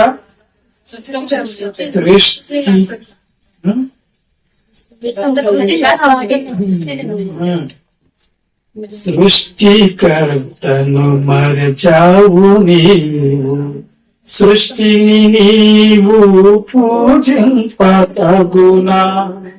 భూమాకాశాలను కలిగించింది యేసుక్రీస్తు సృష్టికర్తలు. ప్రపంచాన్ని నిర్మించిన దేవుని వాక్యం వల్ల అర్థమైందా మీకు? కాబట్టి దేవుని వాక్యము యేసుక్రీస్తు ప్రభు, ఆయన లేకుండా ఏది కలగలేదు. అన్నట్లు ఆయన లేకుండా ఏది కలగలేదు అన్నప్పుడు ఆయన కూడా ఏమైపోవాలంటే అమరుడు. కాబట్టి మనము వీళ్ళు సృష్టికర్తకి ప్రతిగా ఏం చేశారంట? సృష్టమును పూజించారు. అంటే మనకి ఏదేది పూజింపదగింది తెలుసా? మనం ఎక్కువగా పూజించేది అయితే తెలుసా? బంగారు అనేది ఒకటి దొరికింది అనుకోండి, ఆ బంగారును మనం ఎలా పూజిస్తాము? పూజించమా? డబ్బులు పూజించమా? డబ్బును పూజిస్తాము. బంగారు వీటిలో కూడా దేవుడిని చేసేస్తే అసలు దేవుడు ఏమైపోవాలి ఆలోచిస్తున్నారా? అందుకని దేవదూతల ఆరాధనలో చాలా మంది ఉన్నారనేది వాస్తవం. ఇది ప్రకృతి సంబంధమైన ఆరాధన ఉన్నది. తర్వాత మనుషులకి సంబంధించిన ఆరాధన ఒకటి ఉంది. మనుషులకి సంబంధించిన ఆరాధన ఏంటంటే రోమేలికి రాసిన పత్రిక 1:22 వారి అవివేకపు హృదయము అంధకారం ఆయను, తాము జ్ఞానులమని చెప్పుకొని బుద్ధిహీనులైన వారు అక్షయులకు దేవుని మహిమను తెలుగుమకు మనుషుల యొక్కయు పక్షుల యొక్కయు చతుస్పాద జంతువుల యొక్కయు పురుగుల యొక్క ప్రతిమా స్వరూపులుగా మార్చరే. ఈ మనుషులు ఎలాంటి వాళ్ళు అయిపోయారంటే, ఎవరైనా మేలు చేసి చచ్చిపోయారు అనుకోండి, వాళ్ళని దేవుణ్ణి చేసేస్తున్నారు. మనిషి దేవుడు అవుతాడా? క్షయమైనోడా అక్షయమైనోడా? మనిషి చచ్చిపోయేవాడు దేవుడు కాబోదు. అర్థమైందా? అందుకని దేవుని మనుషులు ఏం చేస్తున్నారంటే దేవుళ్ళుగా చేస్తున్నారు.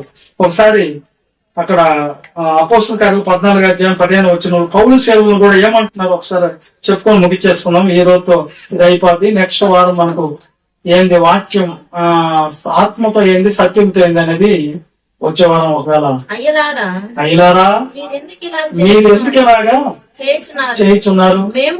మేము కూడా మీ స్వభావం అంటే స్వభావం కలిగిన మనుషులమే కదా. మీరు వాటిని విడిచిపెట్టి ఆకాశమును భూమిని సముద్రమును వాటిలో ఉన్న సమస్తమును సృజించిన జీవము గల దేవుని వైపు తిరగవలనని మీకు ఎవరైనా సరే దేవుడు అని అనిపించుకోకూడదు. అంటే ఈ భూమి మీద ఆయన వచ్చే మహిమను ఎవరు దొంగతనం చేసుకోకూడదు. ఇక్కడ కొంచెం ముందుకు పోయి చదువుకున్నాడు 15 కాకుండా 12 నుంచి చదువు. అపోస్తల కార్యాలు 14:12 జన సమూహములు పౌలు చేసిన దాని చూసి భాషలో దేవదూతలు మనుష్య రూపం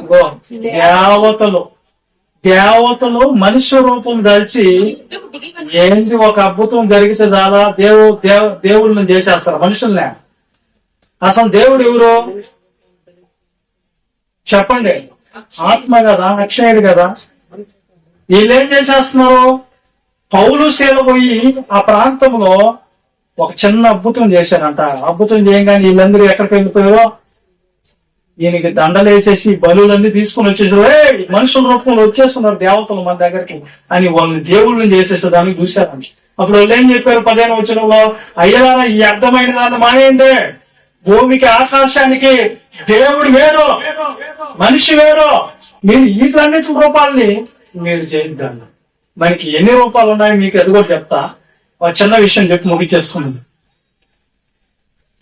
ఒక అతను మురుగు కాలంలో నీళ్లు దాగి మురుగు కాలంలో పడేసే తిని గడ్డాము అని చినిగిపోయిన బట్టలు వేసుకొని మురుగు కాలువ దగ్గర నివాసం చేసేవాడు. వాసన అతని దగ్గరలో. ఎవ్వరు ఆయన కనిపించినా గానీ పొద్దున్న అయినా సాయంత్రం అయినా ఉదయం అయినా తిట్టకుండా బూతులు తిడతాడు ఆయన. ఒకసారి ఎక్కడికి వెళ్ళినా ఒక వ్యక్తికి ఉద్యోగం రావటం లేదంట. ఒకరోజు అనుకోకుండా వెళ్తా ఉండి ఈ మురుగు కాలంలో తిని కొనుక్కున్న వాడిని తొక్కాడు. తొక్కినందుకు ఇతను ఏం చేశాడంటే బండ బూతులు తిట్టాడంట. ఎవరిని? ఈ ఉద్యోగం రానండి. ఒరే నేను శుభమా అంట ఉద్యోగం రాక నా కర్మ అనుకొని పైన కొట్టుకుంటా పోదంట, తల బీక్కుంటా. వీడేంది ఈ వాటని తిట్టాడని చెప్పి, సరే నేను తిట్టాడు ఏం చేద్దాం అనుకుంటా వెళ్ళలేకి ఎవరైతే ఉద్యోగం మీనన్నారో వాళ్ళు వెంటనే ఫోన్ చేసి, నీకు ఉద్యోగం ఇస్తున్నాను, నువ్వు అడిగిన దానికంటే రెట్టింపు జీతం ఇస్తుంది, నువ్వు మాకు కావాలన్నారు. అప్పుడు ఇంకేమనిపించిందంటే, అబ్బా నాకు ఇంతకు ముందు ఎవరు ఎక్కడ ఉద్యోగం ఇవ్వలేదు, పైగా అడిగిన దానికంటే కూడా ఎక్కువ ఇస్తామంటున్నాడంటే ఏం జరిగింది నా జీవితంలో అని ఆలోచించుకుంటే ఒక ముసలాడు నన్ను ఏం చేశాడు, బండ బూతులు తిట్టాడు. కాబట్టి ఆయన మనిషి కాదు. ఏమో ఎవరు ఆయన? దేవుడైతేనే నన్ను తిట్టాడు, నాకేమొచ్చింది ఇప్పుడు అని అతనికి నుంచి వచ్చి డబ్బులు తీసుకుని వచ్చి అతన్ని సింహాసనంలో కూర్చోబెట్టి కొబ్బరి బండాలు కొట్టి పూలమాలలు వేసి తప్పెట్లతో తాళాలతో ఊరేగించుకుంటూ తిట్టులు స్వామి అని చెప్పి తీసుకోవాలి. అంటే ఒక బూతులు తిట్టేవాడు కూడా ఏమైపోతున్నాడు, కూడా దేవుణ్ణి చేస్తున్నారు. ఈ మొక్క అర్థం కావట్లేదు దేవుడు ఎలా ఉంటాడంట. ఇంకొక ఆయన ఉన్నాడంట. ఆయన ఎవరికో ఒక ఆమెకి బాగా లేకుండా చెయ్యి పట్టేసుకోండి. ఆ చెయ్యి ఇట్లా రాల, ఆ చెయ్యిని ఒక్క తన్ను తిన్నాడంట. ఎప్పుడైతే తన్నట్టు చెయ్యం అయిపోయిందే, బాగా అయిపోయిందంటే ఒక్క తన్నులు తన్నించుకుంటే ఈ దగ్గర ఏమైపోతాం మనము, బాగా అయిపోతాం అని చెప్పి ఇంకా వాళ్ళకి ఒక రేటు కట్టి చేయితో కొడితే ఒక రేటు, కాలుతో కొడితే ఒక రేటు. చూడండి అతనికి తన్నుల స్వామి అని చెప్పారు. ఇంకొక ఆయన ప్రత్యక్షమైన ఈయనంతా కురుకుడు స్వామి. టవల్ వేస్తాడు, ఉదయం వేస్తాడు, ఆయన ఘాట్లో పడేటట్టుగా ఎక్కడ నొప్పు నాకు గురికేస్తాడు. అంతే